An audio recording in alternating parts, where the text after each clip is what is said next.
Twice since 1950, as Tanner just mentioned, have the Republicans been able to take the governor's mansion. Both of those governors, Louis B. Nunn and Ernie Fletcher, only held the position for one term. Can Matt Bevin break the Democratic stronghold? His supporters think so. That's where we find WYMT's Matthew Rand tonight. He's live with the Bevin campaign at the Galt House in Louisville. Matt? That's right. Greetings from the Galt House in Louisville, which is Republican HQ, Bevin HQ. Matt Bevin, of course, hoping to claim victory in this very tight gubernatorial race. Let's take a look back at some of the issues that have defined his campaign.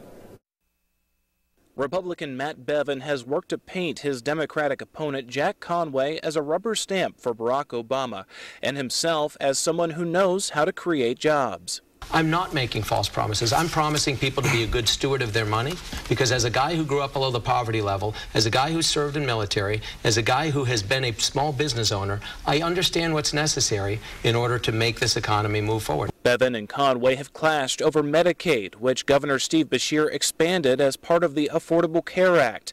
Kentucky saw the largest decrease among 50 states in people uninsured last year. Bevin has said he would repeal the expansion. The current structure is unaffordable to Kentucky. We literally do not have that money in the budget. So where then, this is the difference between myself and Jack Conway.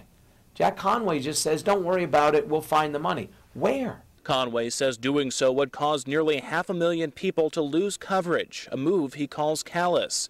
It's an uphill climb for Bevin, who comes into Election Day with a -6 net favorability rating and a 5-point deficit in the final Bluegrass poll. And more people filtering in, more Republicans hoping this is going to be a big night for them. It's also important to note independent candidate Drew Curtis. It's going to be interesting to see how he figures into this, who he manages to siphon more votes away from, Bevin or Conway, in this very tight race. We'll have to wait and see. For now, reporting live in Louisville, Matthew Rand, WYMT Mountain News.